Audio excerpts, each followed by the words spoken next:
පැටියා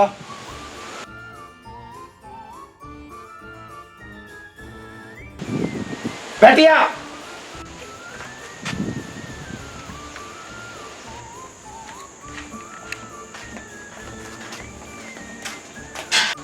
අබේනා යයි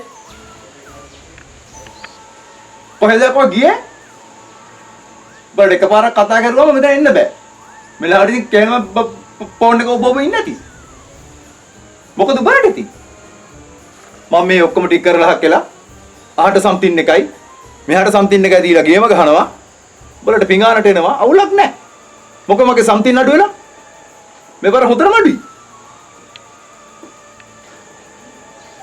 නෑ බෙනායි මේ අර වංගුවේ ගෙදර මේ අලුතෙන් පවුලක් ඇවිල්ලා මේ පොඩ්ඩක් ඒ ටිකේ බිස්නස් ටික කරගන්න අමාරුයි. අල්ල පුරනවා, ලයිට් දාලා එළියට වහිනවා. කොල්ල බයින් නෑ බෙනායි එන්න බඩු ගන්න පොඩ්ඩක් බිස්නස් කැඩිලා තින්නේ ඒ හින්දා මේ පොඩ්ඩක් ඒක තමයි ඉතින් ප්‍රශ්නේ මේ. දැන් උතර ඔබලට ඒක බලා ගන්න බෑ. ඒකටත් මන් දෙන්න ඕන. කොල්ල දෙනෙක් යවලා ඒක වෙනස් කරගන්න බෑ. නෑ බෙනායි මේ යවුවා අපි කොල්ල දෙන්නෙක්ම. ඌ එන ලයින් බෙනායි මේ ගණන් ගන්න නෑ මේ කිසි වැඩක් උන්නේ නෑ කොල්ල දෙන්න ගියාට ඌ එන ලයින් දෙනවලු කිසිම අහන්නේ නෑ විස්තරේ. එතකොට ඌ ඒ જાතියෙන් දෙන්නේ. කොහෙවත් නැති හේකට මම යටත් වෙන්න ඕන. ගණි වාහනේ හරවලා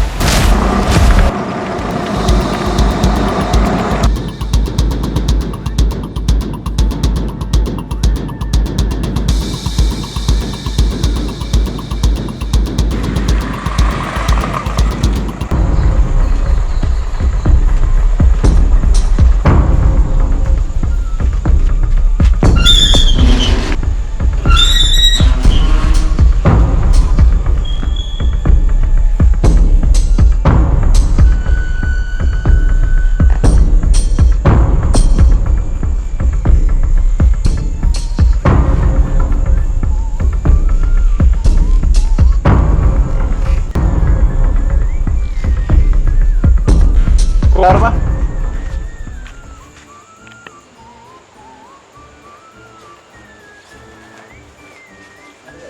ඔයාලා කවුද කාව හම්බෙන්නද? දන්නේ නැහනේ. අඳුල්ලා දෙන්නත් එක තමයි මම මේ ආවේ. මම ඇතුළත් බෙනට්. ඒ වෙනා කවදාවත් කිසි කෙනෙක්ගේ පය පාමුලට ඇවිල්ලත් නැහැ, එන්නෙත් නැහැ.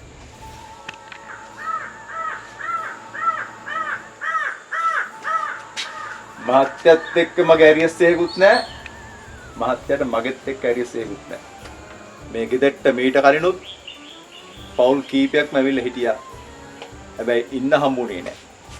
මහත්යක දැනගත්තොත් හොඳයි. හැබැයි මහත්යටත් ඒ ටිකම තමයි වෙන්නේ.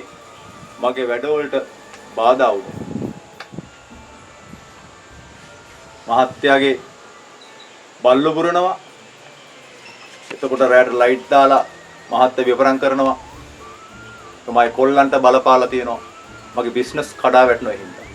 මට ඒක වෙන්න බෑ. බල්ලු පුරපුවාම ඉතින් පොඩ්ඩක් ලයිට් එකක් දාලා හදන්න එපා නේ ඒකයි ඉතින්. ඒක තමයි මිනිස්සු කියන්නේ. මං ආයේ වචන වලින් නෙවෙයි කතා කරන්නේ.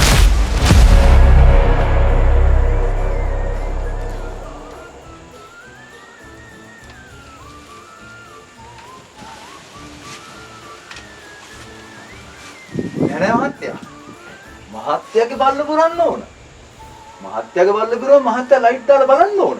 නැත්තම් මම බලන්නේ. මේ මුන් ඇවිල්ලා මහත්තයාට තර්ජනය කරෝල් නේද?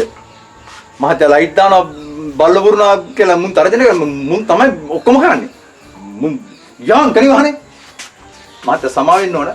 අවුලක් නෑ මහත්තයා. අපි ගිහින් එන්න.